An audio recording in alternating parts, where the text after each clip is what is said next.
Bismillahirrahmanirrahim. Assalamualaikum warahmatullahi wabarakatuh. Alhamdulillahirabbil alamin.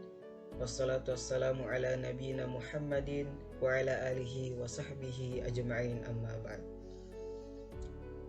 Nama saya Nurul Muhammad Syamsir dari Prodi Bimbingan Konseling Pendidikan Islam Fakultas Agama Islam Universitas Muhammadiyah Makassar, dengan nomor induk mahasiswa 105281102120. Pada video ini saya akan membahas sedikit tentang masalah dalam belajar, yaitu perilaku menyontek.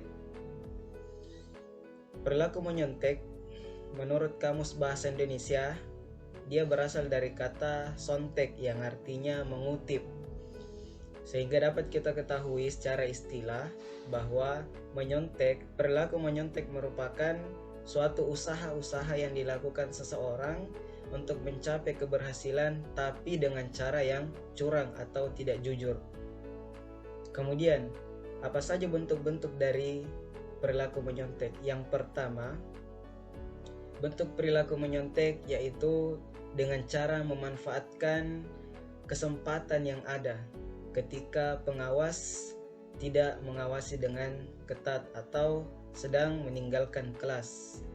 Pada cara ini, biasanya seseorang menggunakan atau mengambil catatan yang telah dibuatnya untuk mengubah atau mengganti jawabannya dengan jawaban yang paling tepat dari catatan yang dibawanya.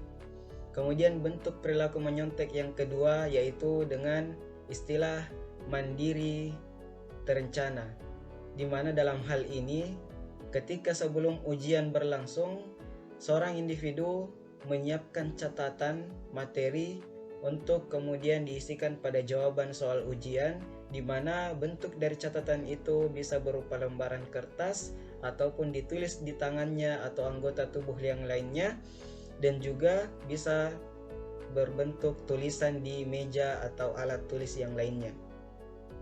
Kemudian bentuk-bentuk yang lain yaitu sosial aktif, di mana pada perilaku ini individu melihat dan menyalin jawaban dari temannya, entah itu tanpa sepengetahuan temannya ataupun sebaliknya. Kemudian bentuk yang terakhir diantaranya yaitu sosial pasif, di mana seorang individu mempersilahkan atau mengizinkan temannya untuk melihat jawabannya. Ini juga merupakan perilaku menyontek dan memberi contekan. Kemudian, apa saja faktor-faktor dari menyontek? Faktor yang pertama yaitu kurangnya atau tidak adanya rasa percaya diri yang digunakan individu dalam menentukan jawabannya. Biasanya individu sangat ragu atas jawabannya sehingga ia terpaksa atau mencoba untuk berbuat curang dengan cara menyontek. Kemudian, faktor yang lain yaitu seorang individu malas dalam belajar, di mana ketika ujian sudah hampir berlangsung, individu pada malam harinya masih malas untuk belajar, tidak mempersiapkan apa-apa saja yang dipersiapkan untuk kemudian menjawab soal-soal yang akan diberikan esok harinya. Ini sangat banyak kejadiannya di kalangan kita pelajar, khususnya mahasiswa. Kemudian kurangnya pemahaman terhadap ujian atau ilmu yang diberikan.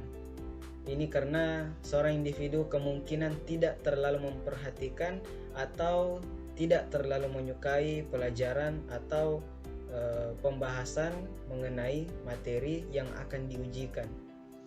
Kemudian, faktor yang lain yaitu seorang individu tidak mau berusaha, di mana dalam hal ini individu biasanya sama seperti halnya malas belajar, tidak mau mempersiapkan sama sekali, tidak ada usahanya, dan ketika ia menjawab soal-soalan, ia tidak mau berusaha berpikir sehingga ia menyontek dari jawaban temannya.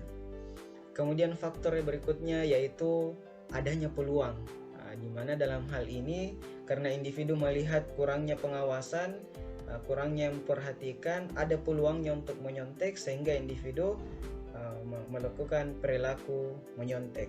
Kemudian adanya rasa takut akan kegagalan, di mana individu takut gagal sehingga karena ragu dengan jawabannya dan yakin jawabannya kemungkinan tidak akan benar sama sekali, sehingga dia menyontek di temannya atau menyontek dengan cara-cara yang telah disebutkan tadi. Kemudian faktor yang lain yang terakhir yaitu karena individu ingin nilai yang bagus, ingin berhasil dalam nilainya. Karena individu merasa kurang percaya diri akan jawabannya, kurang yakin akan hasil ujiannya, sehingga individu ingin bagaimana supaya ia berhasil dengan cara melakukan penyontekan. Itu faktor-faktor dari menyontek. Kemudian terakhir, apa-apa saja dampak dari menyontek? Dampak yang pertama yaitu merugikan orang lain, merugikan teman siswa yang lain, karena mengambil jawaban, menyalin jawaban dari temannya, itu merugikan orang lain. Sama saja seperti teman yang berusaha namun kita yang nikmati hasilnya. Kemudian dampak yang kedua yaitu individu jadi tidak berkembang. Individu tidak berkembang kemampuannya, kemampuan wawasannya, kepercayaan dirinya. Individu tidak berkembang dalam hal ini. Kemudian dampak yang lain yaitu individu jadi seorang pembohong yang tidak jujur, menjadi individu yang tidak jujur. Kemudian dampak yang terakhir yaitu ini sangat berdampak buruk, menyontek sangat berdampak buruk pada masa depannya, utamanya kita orang Islam yang paham akan agama. Tentunya ketika kita menyontek, ilmu itu tidak berkah, dan bahkan pekerjaan yang didapatkan dari hasil menyontek itu di kemudian hari, nilai dari hasil menyontek itu kita gunakan untuk mendaftar pekerjaan, maka pekerjaan dan hasil yang didapatkan itu semuanya tidak berkah, karena rupanya semuanya itu dihasilkan dari menyontek pada saat ujian, pada saat ingin mendapatkan nilai. Mungkin itu saja, sekian apa yang saya ketahui mengenai perilaku menyontek. Kurang dan lebihnya mohon dimaafkan.